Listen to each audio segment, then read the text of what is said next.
Welcome to Conscious Conversations, a place where East meets West, a place where conversations and ideas will challenge your minds, expand your consciousness, awaken your heart, and make you think more deeply about yourself and the world. Hello, everyone, and welcome to Conscious Conversations. I'm your host, Anthony Profeta, and today I'm here for our Halloween special with my devilishly good friend, Wes, and co-host Wes Gordon. How are you doing today, Wes? Very devilishly today. Mm-hmm.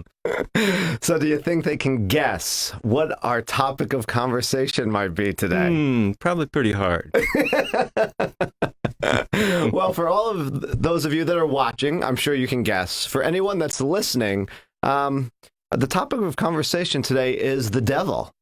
And please know that we want to preference right now that we're not asking you to believe anything.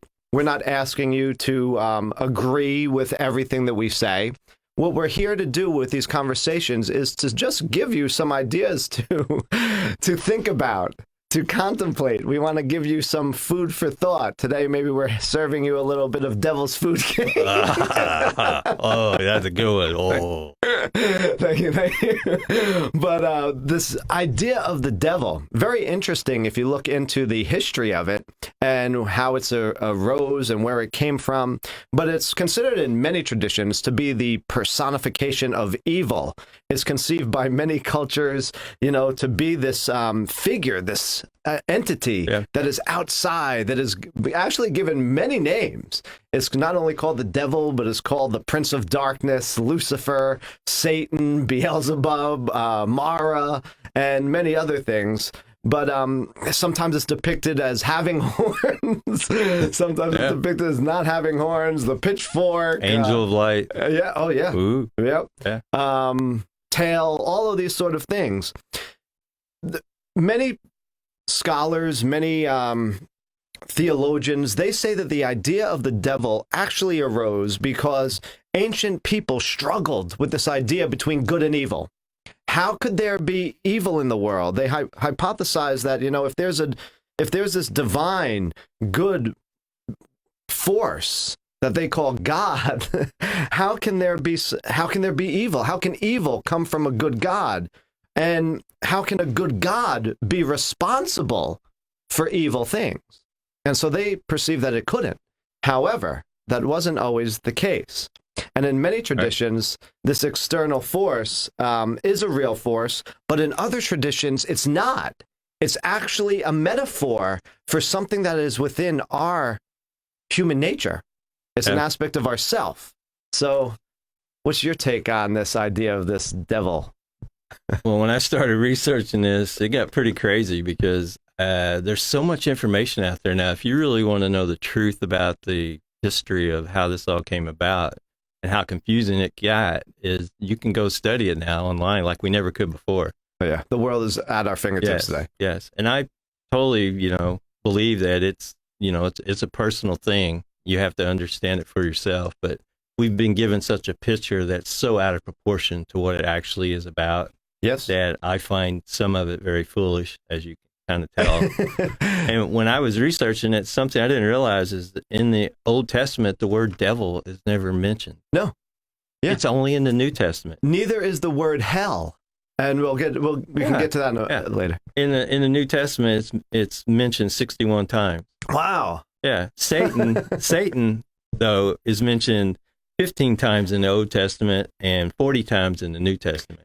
And what's interesting about the word Satan, though, it was not Satan with like a capital S. It wasn't considered a figure. In the Hebrew, the word Satan means adversary or temptation. Right. And it was like a force of temptation that we needed to get over, but not a being. Right. And Lucifer is only mentioned once in the Old Testament under the prophet Isaiah in his scriptures. I found that pretty bizarre because I had grown up in the secular world and it was played up like crazy to keep you, afraid and towing the line and everything else. And I'm doing this research and I'm like, wait a minute. I always felt like something was out of line and it wasn't completely factual. Right. That how it applied to us as a human being in our walk and how the world's actually put together. Yes. And as I dug deeper, it was verified. Right. For me. Yeah. Yeah. The biggest power that I've seen that the devil has is temptation. Right. Other than that, he has no power whatsoever. Yes. And the temptation is, some traditions would say, is part of our human nature. It's not actually a devil figure. Exactly. So a very interesting comparison that I find is in East and West, both Jesus and Buddha, when they set out on their path to, step away from the world and build up their spiritual self, find, God, enlightenment, all of that, when they get into their deep part of their path, when Jesus goes into the desert for 40 days after being baptized by John, and Buddha goes and separates himself and leaves his royal family to go sit under the Bodhi tree, they are both tempted, both of them. Now, Buddha was 500 years prior to Christ, but in both of these stories, both of these men go out, set out on their spiritual path, and then an evil force tempts them. Right. Now, what's interesting between the two is Christians believe that this devil figure was actually an outside entity that appeared to Christ and started to try to tempt them with all of these ways, with the food and turning the stones into bread and taking them to the top of the steeple and showing them all the world. So all of these sort of things. And they feel that the devil was an actual person or figure. Within Buddhism, they do not.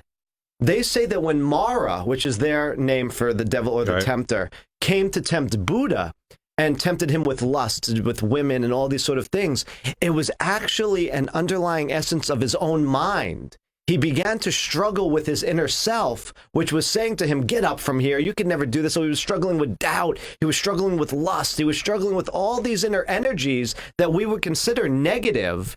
But it was not an outside force. Yeah. It was his inner world that was doing this. So both have the same experience, but looking at it from a different point of view, a different perspective. And I find that very, very interesting. Within the Hindu texts, they actually don't perceive as like an evil figure. Later, they do begin to talk about demons, but in early Hindu texts, they don't regard like a devil figure as being there. They actually consider evil being a part of this dualistic world. So it's not a devil figure, it's just part of duality. In here, you have good and you have bad, and opposite ends of the poles. However, Brahmin priests, Hindu priests, later began to talk about demons and devils, but what they was they would say anyone who began to speak lies, began to speak untruth, were following a demonic force. And those who were speaking truth were speaking of the eternal God force. So there sort of became that duality as well. Yeah, if you follow the New Testament, Jesus called Peter Satan. Yeah. Oh, wait a minute. Whoa, we're now really getting left field. His own disciple, who said he also would give the keys to his church and build his kingdom on. So I've never seen Peter with hooves and horns in a hot, fiery place to live. I think we got something misunderstood going on there. Yeah, I agree with you, and we'll get to that in a moment. This whole idea of how the image of the devil arose. But another thing that I find beautiful is in the faith known as the Baha'i faith. Now, many people have probably never heard of this faith, but it's a very beautiful one. I've been in contact with it very frequently when I was in India and living in India. I've gone to their temples and their Lotus Temple and places of worship. But the Baha'i faith doesn't believe that evil is a superhuman external deity or force or power. They don't believe there is a devil figure at all. However, they do in their sacred texts have the word devil, and they also do have the word Satan. But they believe that what happens is man or humanity, man and woman, have free will. Yeah. And when we begin to move in line with free will choices that follow selflessness, loving, compassionate, godly qualities, we begin to build up spiritual qualities. When we begin to follow our lower selfish nature, we begin to follow satanic forces, demonic forces, devil forces, or become followers of what they say, the evil one. But it's not the devil figure. It's just innate inner selfishness that we're following. There you go. So I love all of these sort of concepts of how that comes from. But I think we need to pause here for a break. But please stay with us for our Halloween special. We're going to talk more about the devil, where this image actually arose from, and how this wonderful work of a poet actually turned into like religious canon. Yeah. So please stay with us. We'll be back in a hot moment. Stay with us. Couldn't resist. Hello and welcome back to Conscious Conversations. I'm Anthony Profeta here with co-host Wes Gordon, and welcome to our Halloween special. And today we're talking about the devil. So we're going to continue this conversation now of where this image, that the horns, the pitchfork, and all these sort of things actually come from. Because in the Bible, there's never really a description of the devil. Some say that he's this light bearer and one of the most beautiful of all. So where did these horns, where did this hooves, the tail, the wings, the pitchfork all come from? Well, to be honest, what all of those that believe that the devil actually looks like this, or even this hell idea, if you believe this and you're believing it as religious fact, I'm sorry to burst your bubble with this pitchfork, but it's actually not. The whole idea of hell, the whole idea of this grotesqueness of the devil and having horns and pitchfork and wings and all this sort of stuff actually comes from the Italian poet Dante and his Divine Comedy. Yep. He had the Inferno, which is all about hell. He had the Purgatory, and he had heaven. So he had 3 levels, and the description that he gave, this elaborate, beautiful, poetic, maybe not beautiful, but this poetic description of hell that now 1,000 years later, many people are believing in as religious fact, actually comes from an Italian poet of Dante in the Middle Ages. And the Middle Ages actually began to take this idea of the devil and give it attributes such as the horns, the tail, the hooves, and the pitchfork. Now, I'm going to say something. It's not actually a pitchfork. Everybody actually says that the devil carries a pitchfork. But to be honest, a pitchfork does not have pronged hooks at the end. A pitchfork is actually just straight prongs. So if you've ever seen a farmer's pitchfork, it's just like long, straight tongs that they pitch or throw hay into wherever, the fire, whatever they're doing with it. But what the devil is actually shown with is a trident. Yeah. Now, for all of you wondering why the devil is portrayed with horns, hooves, tail, and a trident, is because Christian followers, Christian religious people, and Christian artists were trying to dissuade you from any other gods that are out there and identify symbols of those gods as being of the devil. So, for example, why the devil has horns and hooves and a tail actually dates back to the pagan and the Greek god Pan. There you go. And so they're trying to say that this god is the devil and is not the God. Now, why does he carry a trident? Well, it's also to dishonor and devalue the gods of ancient Greece, ancient Rome, and India. Because one of the highest gods in Greek and Rome is Poseidon or Neptune. There you go. And Poseidon or Neptune carries the trident. Yeah. But so does one of the greatest gods of Hinduism, and his name is Shiva. Ooh. And Shiva has the trident in its pictures and its images and carries the trident. So what they're saying, why they portrayed the devil in such a way, was to denounce all of these other religions and spirituality as being of the devil. Exactly. Crazy how all of this begins to come together. Because as Wes mentioned a few moments ago, as you stated, Wes, devil actually isn't found in the Old Testament. I know, that shocked me. Crazy. Yeah. And neither is the word hell. In fact, the word hell is actually an extrapolation by translators.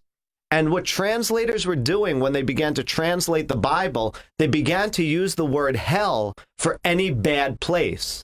But there was never a mention of hell, H-E-L-L, in the Bible at all. There's a pit, there's this, there's that. And the word for pit or the place where they were burning, like it was like a dump, wasn't it? Outside of Outside of, yes, Jerusalem. Bethlehem or Jerusalem. Yes. Yeah. So they would term all of these places hell. Now, what's also interesting is that in Judaism, the word Satan, again, isn't actually a entity with a big capital S. The word is a verb, and it actually means a difficulty or a temptation that we need to overcome. Now, also, the idea in Judaism that good and evil are actually separate was not the case in the beginning of early Judaism. In early Judaism, we can say this is Christianity also, because Christianity is a branch of Judaism. Yep. So going back to the Old Testament and going back to the Hebrew scriptures, both good and evil are actually, I'm sorry to say this, found in God. Both good and bad actually come from the divine. And one of the earliest ways to reference this is the book of Job. Now, the book of Job is a very interesting work. It's considered one of the earliest works by theologians because there's no reference to Moses. There's no reference to any of the patriarchs in it. It's considered to be written at the time of Abraham, maybe by Abraham, but there are some scholars who say it might have been written by Melchizedek. Melchizedek is an interesting figure. Maybe we could talk about him another day. High priest. Yes. But in the book of Job, there's a very interesting opening. In the opening of the book of Job, it says all the sons of God come into God's counsel, come and present themselves before God, but Yahweh. So they come and present themselves to Yahweh. And then in the myths, the Satan, not the Satan like capital S, but the adversary, right, comes. And now God isn't mad at this devil, this Satan. He didn't throw him out. He's not angry. He's not cast out of his presence. He says, hey, where were you? And this adversary says, I was walking all over the earth. I was checking things out. And they're having a friendly conversation. And God says to the Satan, hey, have you seen Job? Right. And he says, yes. But you know what? This Job only loves you because all you've done is give him everything. He's so blessed. So God at that moment says to the Satan that he says to him, well, all power is now given to you. Do to him what you want, but don't kill him. So now this Satan, this adversary, God gives power to go torment, to go do evil things, to go do bad things to Job, who's a very righteous and loving person. So this is very interesting. So now this evil acts are granted by God in the early Jewish and Christian texts. But isn't this a metaphorical story? That's what they say. It is a metaphor. To show you don't need any of those things? It is. But God? It is. But here's the other interesting thing, because for all these people that think there's a devil figure, when Job is actually has all these things come upon him, his responses are very interesting. He doesn't blame a devil. He doesn't say these are curses. He actually says, naked I've come into this world from my mother's womb. Naked I shall return. Yahweh has given, and Yahweh has taken away. Blessed is Yahweh. So he understood the one and only power. He understood that one and only power. There wasn't a devil doing this to him. He wasn't being punished by an external force. And the next thing he says is very interesting. To Job, there is no devil. To Job, the evil isn't a bad punishment. He says, should we accept good from the hands of God, but should we not accept evil? So again, he's saying all of these things in their totality is good. So this Satan figure that's there, if you look at it from the book of Job, is really like God's district attorney. He's going down and he's working for God because he's testing people's faiths. It's a test to say, hey, is people's loyalty to God pure? So these people that have the idea that the devil is like this negative figure that is doing things to make you do things for its sake, right? There is a philosophy out there that the devil is actually working, or the evil is actually working for God. For God. Yeah. Very interesting perspective. Exactly. Very, very interesting perspective. But they say that they're from one. But also some other things, just going to the to this whole idea that good and bad comes from God in early Judaism, is the prophet Isaiah, where he says, speaking for God, speaking God's words, he says, I form the light and I create the darkness. I make peace. I create evil. I, the Lord, do all things, which is saying there's one power. There's only one force. Now, so why does this devil figure actually appear? It actually appears later in the exile of Judaism when they're taken into Babylon by Nebuchadnezzar. So the Jews are taken from their land, and now for 70 years, they're in Babylon. 70 years, that's almost 100 years. Wow. So they become influenced by Zoroastrian philosophy. Yep. And Zoroastrian philosophy is an ancient Persian philosophy, it is still around, that actually believes in duality, that there's a good force and there's a negative force. There's good and evil, and they're battling each other. Star Wars. Yeah, it's the dark and the light. And which side's going to win? Well, Zoroastrian says that the light will eventually win, but there is this battle in heaven going on. Now, what is also interesting is that many traditions, Christian, believe in this war in heaven. This battle that did happen, and a third of the angels fell with Satan. Now, what's interesting is they believe this as religious fact. However, they don't believe the book it comes from, is actually Scripture. Oh, disclaimer. The book that the battle in heaven comes from, and all the angels, a third of the angels fall out, comes from the book of Enoch. Which was considered sacred scripture to the ancient Christians and the ancient Jews. However, Christians today say that that is not a valid sacred book. text. It's not a valid book. So why do they believe that a third of the angels fell from heaven if that is stated in the book of Enoch? Right. So another interesting point that I think we need to think about, meditate on, and consider. Where did all of these ideas, where did all of these philosophies come from? So those are just some devilish food for thought. Today, is there evil in the world? Is there not? But another interesting thing I find is that the book of Deuteronomy says, I set before you, and this is God speaking, I set before you good and evil. Choose. Yeah. Choose.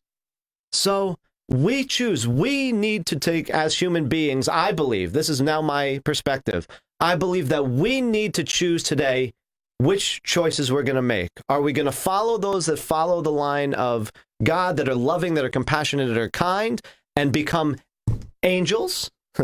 Or are we going to follow our selfishness, our selfish desires, and follow the choice set before us, good and bad, good and evil, follow the evil or the selfishness and become devils? But it's all in our making, I believe. It's all within us, which path we're going to follow, not some guy with a pitchfork trying to push us into the fires of hell. Just my opinion. And that's for you to think about. But any final thoughts from you? Just that, I've had a lot of talks with my Christian friends, and they say the biggest trick the devil ever pulled is to get you to believe he doesn't exist. And I now say, no, the biggest trick is for him to make you believe he actually has power. Wow. So it's an internal job. It's an inside job of where you decide how you're going to live your life. Yes. And that's being mature. Yes. Well, thank you all. We've run out of time. That's a great point, Wes. We look forward to you joining us next week, and you can find us on the radio on 101.7. Thank you.